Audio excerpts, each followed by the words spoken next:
আসসালামু আলাইকুম সবাইকে। সবার উপর আল্লাহর অশেষ রহমত ও শান্তি বর্ষিত হোক। আশা করি তোমরা সবাই ভালো আছো। বরাবরের মতো আজকের ক্লাসেও আমরা নতুন একটি যৌগমূলক বা নতুন একটি যৌগের কোনো একটা মৌলের জারণ সংখ্যা নির্ণয় করব।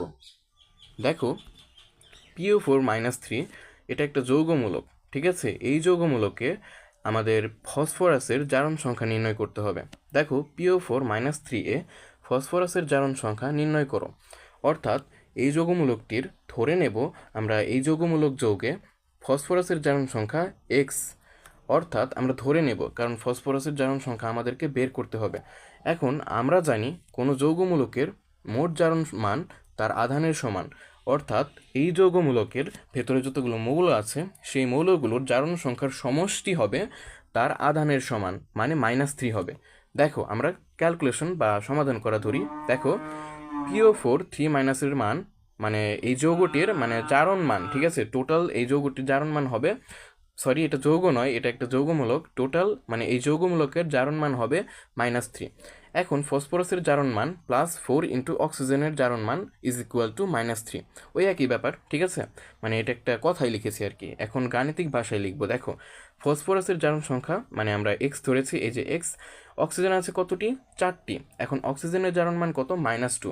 প্লাসে মাইনাসে মাইনাস, তার মানে কি 4 দুগুণে 8, -8 হবে। অর্থাৎ এক্স -8 হবে, যেহেতু প্লাসে মাইনাসে মাইনাস হয়ে যাবে। আর 4 দুগুণে 8। এখন এক্সটা হচ্ছে তোমার মানে এক্স তো বাম পক্ষে থাকবে, এই বাম পক্ষে কিন্তু -8 আছে, মানে প্লাসে মাইনাসে মাইনাস। আর 4 দুগুণে 8, -8 বাম পক্ষে আছে। এখন এই বাম পক্ষে যেহেতু -8 আছে, এটাকে আমরা ডান পক্ষে পাঠিয়ে দেবো, তার মানে কি +8 হয়ে যাবে। দেখো, তার মানে কি 8 আর মাইনাসটা কিন্তু -3 কিন্তু আগেই ডান পক্ষে ছিল। অর্থাৎ -8টা ডান পক্ষে গেলে +8 হয়ে যাবে, 8 - 3। ঠিক আছে? আশা করি বুঝতে পেরেছো। এখন ক্যালকুলেশন করো, 8 থেকে 3 বাদ দিলে 5 থাকে, ঠিক আছে? দেখো, যেহেতু কোনো মানে বড় সংখ্যা থেকে ছোট সংখ্যা বাদ দিচ্ছি, তার মানে কি অবশ্যই ধনাত্মক সংখ্যা আসবে, তার মানে কি 5-এর আগে প্লাস চিহ্ন দিয়ে দেবে। অর্থাৎ ফসফেট যৌগে ফসফরাসের জারণ সংখ্যা হবে +5। ঠিক আছে? আশা করি বুঝতে পেরেছো।